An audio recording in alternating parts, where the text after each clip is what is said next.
Good morning বন্ধুরা, সবাই কেমন আছো? এখন আমি দাঁড়িয়ে আছি চটকপুরের হোমস্টেতে। এই দেখো চারপাশটা। আর এই হলো আমাদের কাঞ্চনজঙ্ঘা।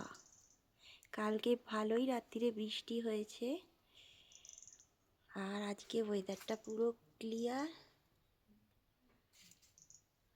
আর দূরে কাঞ্চনজঙ্ঘা দেখা যাচ্ছে।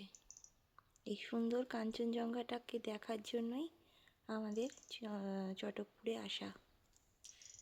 চটকপুর গ্রামটা তিনটে ভাগে বিভক্ত, আপার, লোয়ার আর মিডল। আমরা রয়েছি আপার চটকপুরে। আমাদের হোমস্টের ঠিক পিছনে একটু হাঁটলেই রয়েছে একটা ওয়াচ টাওয়ার, যেখান থেকে খুব সুন্দর একটা ভিউ আসে। এখন ঘড়িতে বাজে 6:23। চলো এবারে আস্তে আস্তে হেঁটে ওই ওয়াচ টাওয়ারটার কাছে যাই।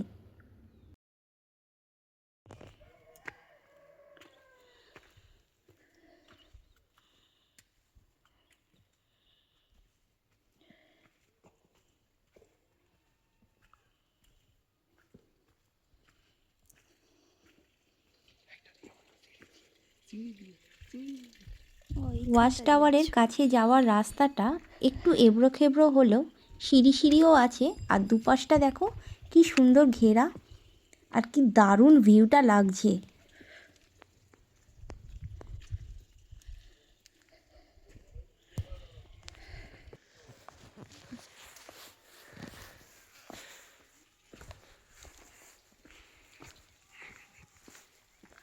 ওই যে দূরে দেখো ওয়াচ টাওয়ারটা দেখা যাচ্ছে।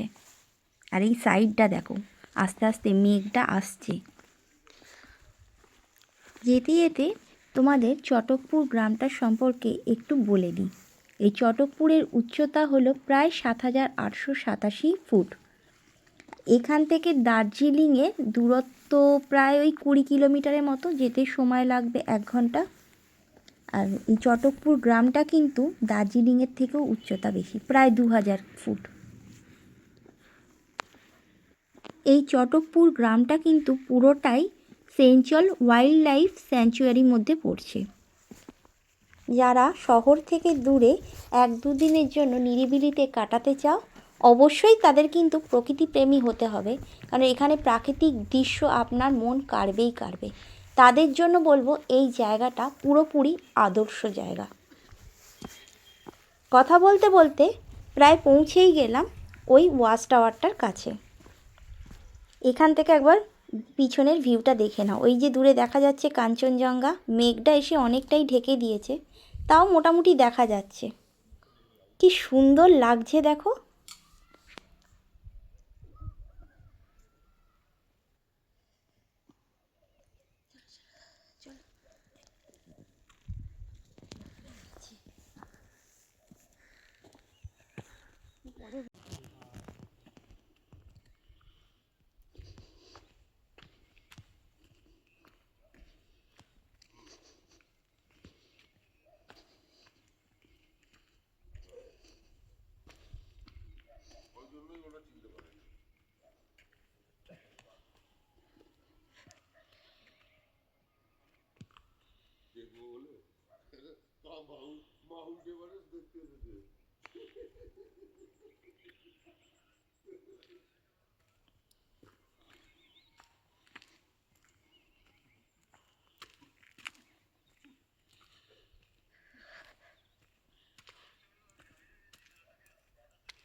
ঠিক আছে টিকিট দা।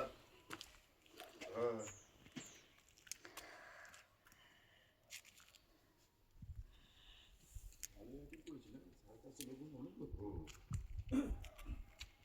কোথায় ভাই নামতলায়? না না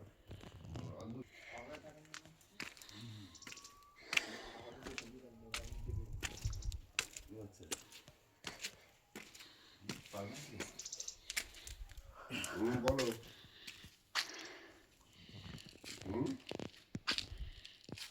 কি বলছো? হ্যালো, এইবারে তোমাদের ভিউটা দেখাই। দেখো নিচে ঘন পাইন জঙ্গল, আর মেঘটা দেখো আস্তে আস্তে উঠছে ওপর দিকে। আর ওই দূরের কাঞ্চনজঙ্ঘা। কি দারুণ দেখতে লাগছে না? আর এই রাস্তাটা চিনতে পারছো?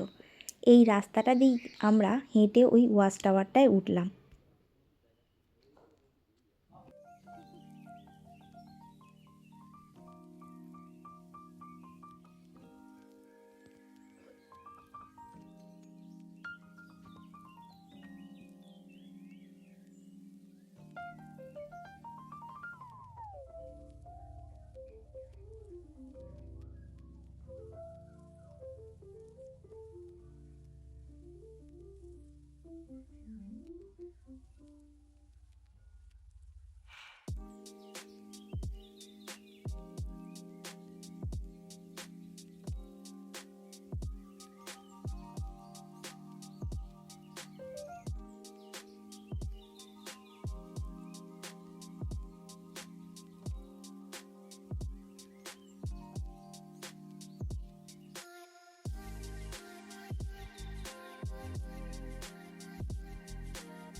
আস্তে আস্তে ওয়াচ টাওয়ারের চারদিকে মেঘে ঢেকে যাচ্ছিল দেখে আমরা তড়িঘড়ি সেখান থেকে নেমে এলাম।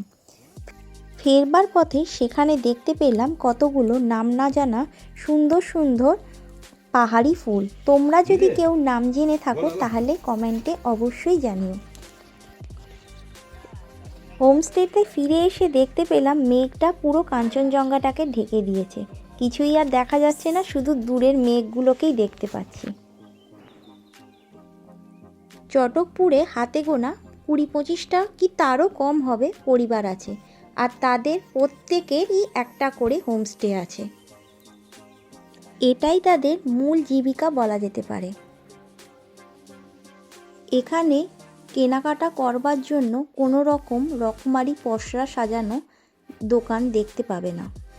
হাতে গোনা 2-1টা হয়তো দোকান আছে, তাও খাবারের দোকান। এখন আমরা চলে এসেছি ডাইনিং হলে, যেখানে গরম গরম ম্যাগি আর ডিম সেদ্ধ দিয়ে ব্রেকফাস্ট করে আমরা চলে যাব কালীপুখুরি দেখতে। আজকের ভিডিও এখানেই শেষ করছি। খুব শীঘ্রই ফিরব বাকি পর্বগুলো নিয়ে। ভিডিওটা ভালো লাগলে একটা লাইক করে দিও, চ্যানেলটাকে সাবস্ক্রাইব করতে ভুলো না।